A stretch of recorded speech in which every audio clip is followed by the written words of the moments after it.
Right, everybody, man. I'm telling you, at Strong Inspirations, we coming on stronger and stronger every day, my friends. Look at this. I got two guys that I'm interviewing at the same time. Oh, boy, oh boy, oh boy, oh boy. Man, you know what I do? I give it to you straight, no chaser. It ain't me telling the stories. I get the people who know what they're talking about. And let me tell you something about my guests right here. I ain't gonna lie to you, right? They come on. I had not seen them before they come on. They come on. These guys look kind of young. I mean, how in the heck y'all got a museum? Y'all look young. They said, hey, man, don't worry about that.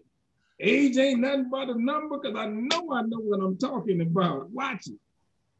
They know what they're talking about. They're going to give it to you about this blacks and auto racing. I'm telling you here, Strong Inspirations, I'm covering the gambit. I'm finding these people and they want to come on the show to tell you, my brothers and sisters, and what they are telling me to tell you to do is hook up us and hit the subscribe button. It's free.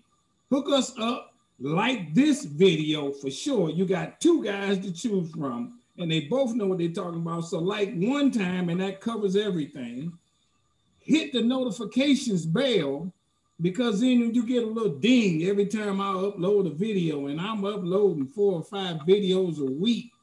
This thing is jamming. And then do me this favor, please, don't keep this to yourself. Tell somebody about Strong Inspirations. You know what I got on the channel because I know you're watching me. And my numbers is getting up higher and higher. And I sure appreciate my subscribers. I appreciate if you don't subscribe, but you watching this. I can feel it through the camera. All right. And then let me tell you, you know what I'm about to say? I got a movie out, my friends.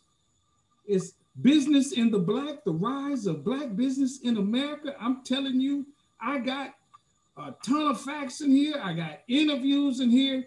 And we focus on black business. But I give you some of that, what them racists did to us, like in Tulsa and other cities. And like here in Detroit, where they ran a freeway right through the middle of our neighborhood back in the day in the 50s. And I named a bunch of cities that happened to, but the movie is good. I'm telling you, it's comprehensive. You're gonna like it. And it's streaming on Amazon. So if you ain't got, that's the DVD. But if you don't have a DVD player, I understand. Just watch it on your laptop. Still get the popcorn though. And it's called Business in the Black. You plug that in and it happens. And then you might know I wrote a book to go with this, right? Now the book don't have any interviews, but the book got more facts. I'm telling you, man, this book is going, I know it's going down in history because it's just too powerful. There's too much in here that you won't find singly in any other book, I believe. I just say I believe it, maybe because I wrote it. I couldn't find this stuff everywhere, and it's right in this book. So get you a copy of Business in the Black, The Rise of Black Business in America, the movie and the book, Black Business Book. They're both on Amazon. And if you want to cut the big man out on Amazon, and he got enough money, we know about that guy, then just go to my website. Go to businessintheblack.net. Hey, man, my guests laughing at me. They laughing at me, man. They say, man, shut up. Come on, let's tell it. I love it. I absolutely love it. They telling us ready. So, okay, I'm going to stop right there. I love it. I love it. Hey, brothers, come on now. Tell me your name and where y'all at. Let's get it on. So my name is Chris Harris, and I am co-founder of the African American Racers Association. And I'm Sinclair Gordon, the other co-founder of the African American Racers Association. All right, my first question, either one of y'all. There was no association before y'all did this? No, so actually how we got started was pure inspiration. So I've been in the motorsports industry for a while, and so has Sinclair. And he races in one of my organizations, and me and him have conversations all the time about race and inequality. And he watched the documentary Uppity on Netflix about Willie T. Ribbs, and he told me to watch it. I checked it out, and in that documentary there was a blurb. I mean, it couldn't have been any longer than maybe half a second, 2 seconds. At the very end. At the very end, and it was about the Black American Racers Association. So we decided to do more research and have a conversation about what the Black American Racers Association was. And it started in the 1970s, and it was created by Leonard Miller. And I have his book right behind me. Okay. And what he wanted to do is create an organization that highlighted African Americans in motorsports, and also created networking opportunities and things of that nature to elevate Black businesses, racers, organizations. Well, then we learned about it, we read about it, and realized, wait a minute. So when they went defunct in like 1974, about 4 years, they had 5,000 members in the span of 4 years by the time that they ended, which is absolutely amazing. Pre-internet, before any exposure was like that, and you know, media was literally just controlled by, you know, not people that looked like them. So it was kind of hard to basically get the advertisement and the word out of there. So the organization was actually called BARA, which is BARA, which is the Black American Racers Association. Okay. So that's what gave us inspiration. Okay, now how about this? Who was the guy that did this? What was his background? Was he a racer? How did he come up to this idea? Leonard Miller was a businessman. He was an African American businessman, and he was actually in motorsports.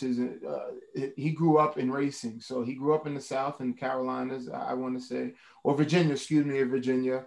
And as we know how the South was during those times, and he grew up racing in the streets and came up through a passion of motorsports and wanting to race and not having the opportunity to because of the limited access. So once he got fully in and created the Black American Racers Association, he actually it was actually called Black American Racers first.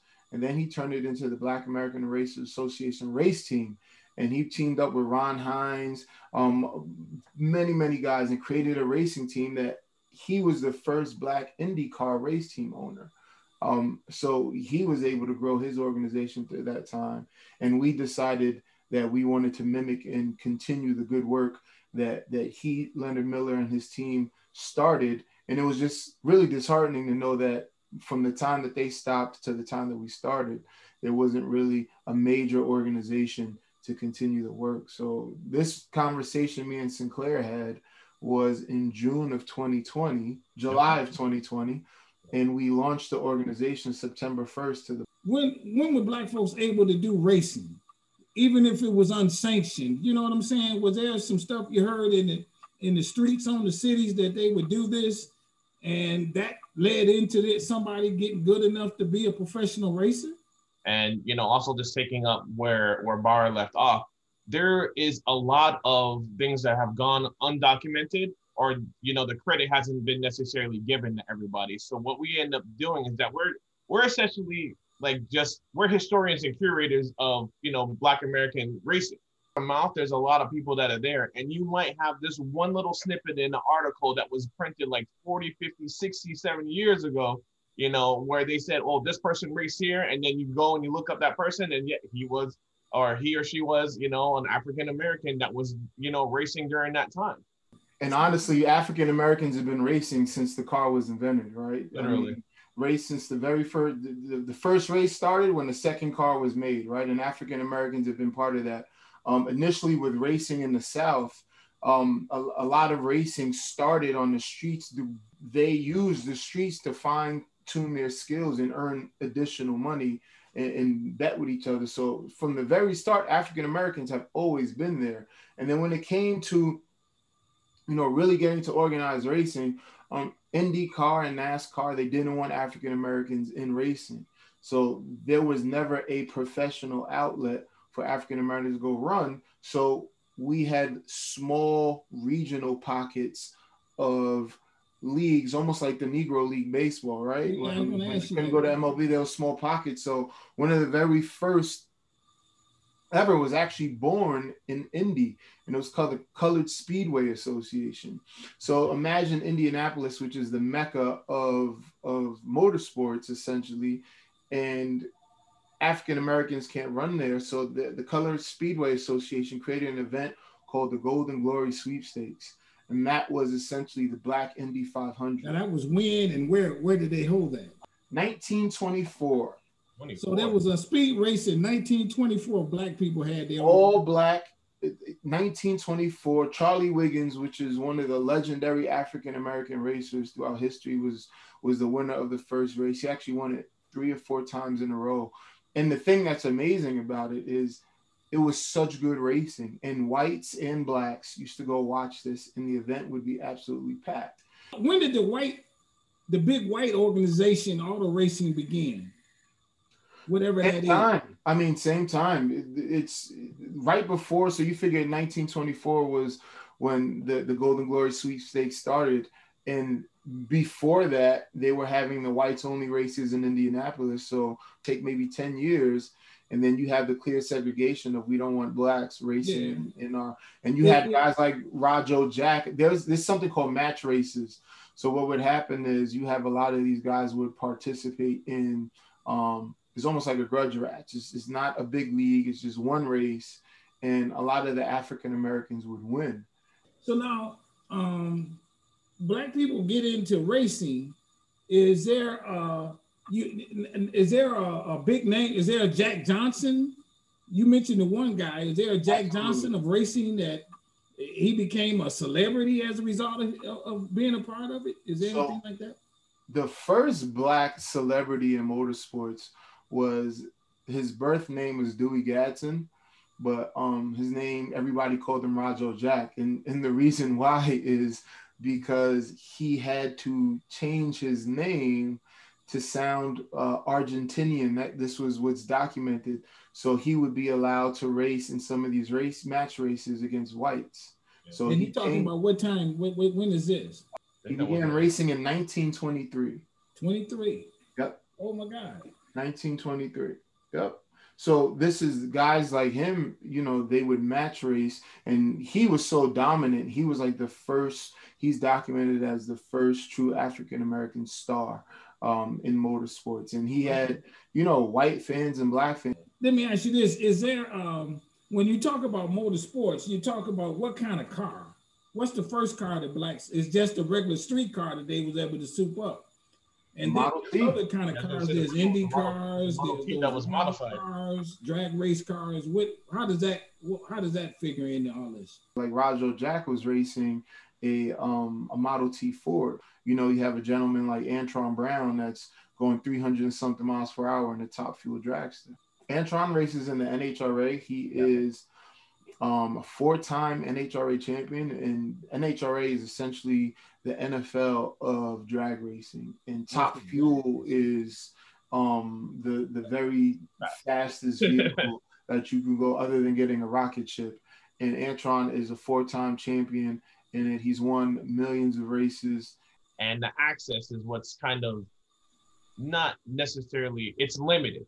It's very, very limited because and especially in this day and age, it's funding. It's all about money and, you know, who can get the best parts and, you know, turnarounds and teams and everything else.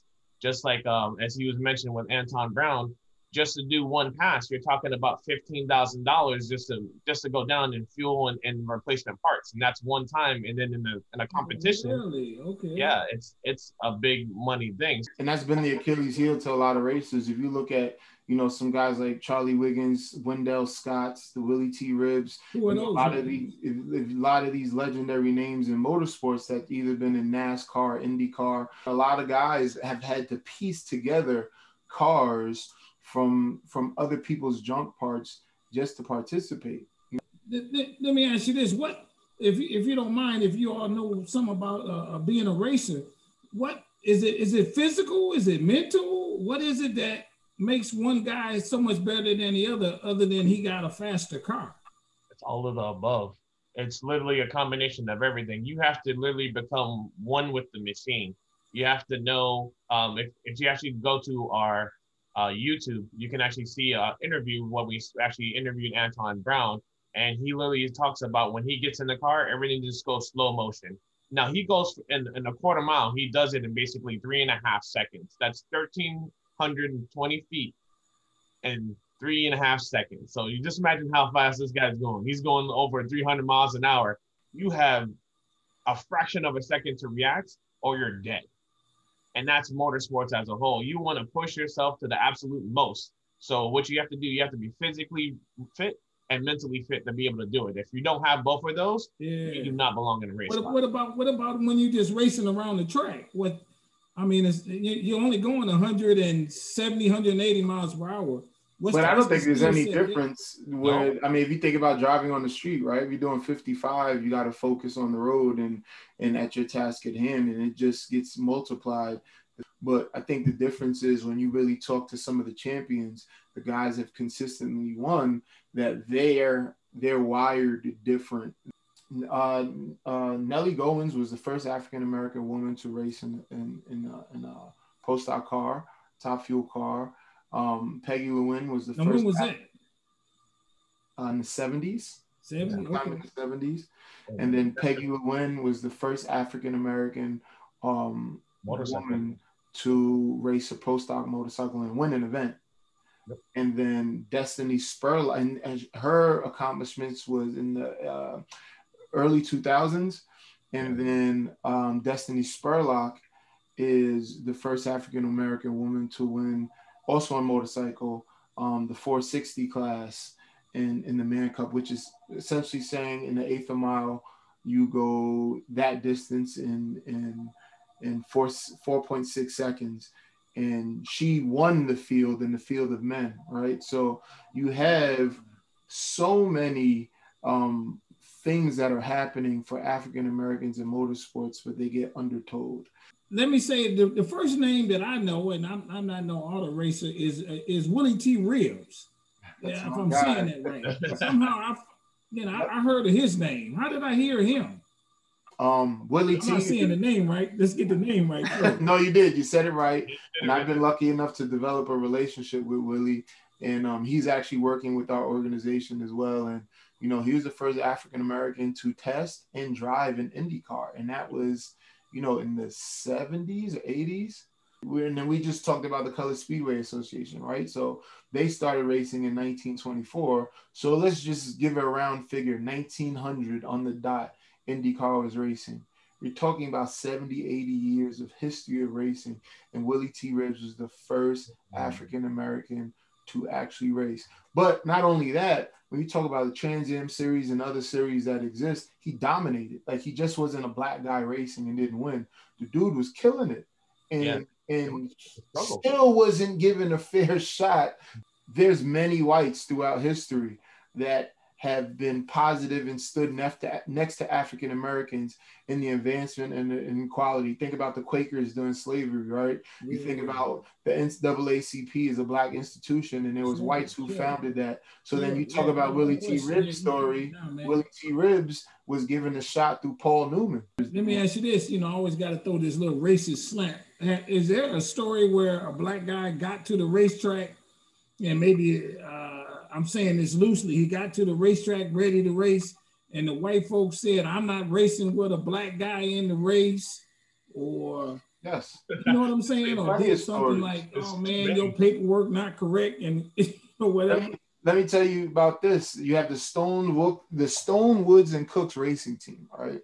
So they had the Willie Gasser, which I didn't even realize when I was younger, and me and Sinclair are the same age, and we played with Hot Wheels. It was probably a car we probably had 10 times because it was just that iconic, you know, it was blue, had the big hump in the front with the headlights and the hump in the back with the big fat wheels sticking out the back. And that was a Stone Woods and Cooks Gasser. So it was actually a black-owned racing team with a white driver. Cooks was white, Stones and Wood was black. They had to sit outside of the facility while their white driver raced and dominated in races, and they owned the car. Is there a black-owned racetrack somewhere? Absolutely. One right there in Maryland, I guess, is the closest one to us. Virginia.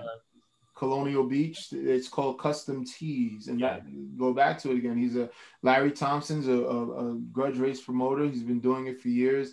Racing has been in his family, and he owned a t-shirt shop, right? So he would sell t-shirts, and he would sell to racers and sports teams and things of that nature. And then he decided Colonial Beach, which is right on the coast of Virginia, the drag strip closed. He brought the track, and he called it Custom Tees Motorsports Park. So I know that's a black-owned drag strip. in Virginia to 8th Mile. Then out in California, somewhere around LA, there is a Black-owned road course. Right on, brothers and sisters. We be doing that thing, man. You can't hold us down. That leads to this question here. I know you want to get those 5,000 people. What were those, the makeup of those people that was in that organization that lasted the 5 years?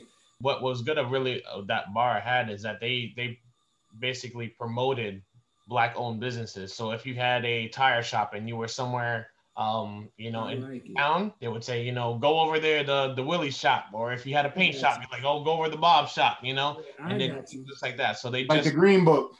So this is why Chris and I got together, so that we can actually control the narrative, so that we can basically say what we have to say and give people the credit that they need without having any real repercussions. And well, we get a lot of comments. Let's just say that not everybody's too happy with our organization, but there hasn't been anything that can really stop us. There's just a bunch of murmur on the internet as everybody gets, but it's good that we actually can take control and really get the message out the way that it should be, and also represent ourselves in the manner that we want to be represented. St. Clair, are you a racer? Yes. And you race what, where, what kind of racer are you? Well, right now I'm doing a lot of roll racing, and I actually race in Chris's organization. It's an International Roll Racing Association. It's based out of South Florida. That's where I'm based out of right now. So like the Miami area. And I basically, race in West Palm Beach, Bradenton, and I race all over. Now, what does road race mean? What is road race? Road race is that you basically go from a rolling start instead of your typical one where they come up to the light, which is called like a dig race, where you basically go up to the light, you hit the tree, and then you go. This one goes from a rolling start, and then you take off. And are you on a track at a road race, or are you out in the field somewhere? No. It's a track. It's sanctioned. We have, everybody out there, paramedics, fire people, it's a real organization. Sure. A lot of people come out. Have you ever won? Of course. I won the first season. Okay. Appreciate it, man. Best of luck in it. And then you, my brother, how did you have your what now? You got your own race? Yeah, I've been in the motorsports industry for 7 years now as an executive, and I've consulted with some of the biggest names in motorsports, and I created my own sanctioning body. Roll racing is, like Sinclair said, is on a drag strip, and it mimics like a highway pull. When guys get next to each other on the highway and they honk 1, 2, 3 and then take off. Well, essentially we mimic that on the drag strip. And I created a professional league. We've partnered with the International Hot Rod Association, the IRA, and that we're in our 4th season. You can maybe say 3rd because COVID doesn't really count 2020 for anything. I've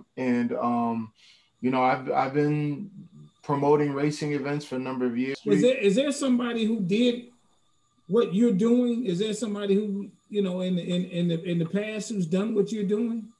To create a roll racing sanctioning body, no, it's the first of its kind in the world. Oh, okay. And as far as racing promotion, there's a bunch of people who have racing events all around the country that do roll racing as well. But I'm the first official sanctioning body of the world. I got you. Yeah. Now you had a couple books you wanted to share with us. And then this awesome book, which was written by Leonard W. Miller, who was the creator of the Black American Racers Association, which was the inspiration for us. He created a book called Silent Thunder, and he talked about his upbringing in motorsports, in cars and life. So this is a really good book. If you want to get an awesome account of being Black in the early 40s, 50s, and what it was to be in motorsports and in the South, this is an awesome book. And then he also talks about, how he goes through the professional ranks as far as building his indie race team, the Black American Racers Association, him working with celebrities and try to get them on board with what he did. So, and then this book, Racing While Black, was actually created by his son. And it's a really interesting perspective to get inside eyes, kind of looking at his dad and some of the things that he's went through and his perspective on things from the younger brain. And then also there's another one that I have. It's in Florida in my house. It's a very good book. It's called Winning in Reverse, and it's Bill Lester's book. Bill Lester is a black racer in NASCAR. He was in Silicon Valley working until he's 40 years old and decided that he wanted to be a professional racer, and he wound up being the 6th or 7th African American in history to race in NASCAR. He's the first first African American racer to be on the box of Cheerios twice. And I've also developed a cool relationship with him. And okay, now as we come to a close, what's the name of the association again, and what's the website? Sin, you want to hit it? Yeah, the association is called the African American Racers Association, and the website is aarassoc.com. Check it out. We have a wall of fame on there, which a lot of these names that I mentioned, the people's like, who is that? If you go on, click on the wall of fame on our website, we have the picture of them. We have a short bio of them. Also membership based. You could become a member of our organization. We'll send you a welcome package, an ID card, really cool membership card that Sinclair created. Hey, everybody! Didn't I tell you I had the guys on the channel that was gonna put it to you? Man, I'm telling you, man, I don't know where I find these old brilliant brothers and sisters knowing what they're talking about, doing all kind of things in life and telling us some of that history and bringing this up to the present day. And so to my viewers, come on now, like this video, subscribe to the channel, hit that notifications bell, read my book, watch my movie, read the books that he presented to us. Join his organization. If you like racing and you're a part of that group, join the organization. Support these brothers in their efforts of keeping this history and improving the desires of our brothers and sisters who want to be in auto racing so that they can network together and become the really good ones that we hear about. And the Lewis Hamiltons, isn't that his name? Lewis Hamilton? Yeah, cats like that. And so I say to you, my guest, that I want you to do this if at all possible. Please, I want you to stay strong, stay safe, stay on your grind, because we appreciate what y'all doing. We're going to check you out when you come to the city. I'm coming to Florida to hang out. I'm going to come to a race, whatever I'm doing, I'm on it. Let's go. Everybody, we got love for you on Strong Inspirations, and you see these two nice looking guys. They look young, but they ain't young. And they doing what they got to do and following up on their dreams. Thank you for being on the show, my brothers. Anthony, thank you. Bye-bye. Thank you.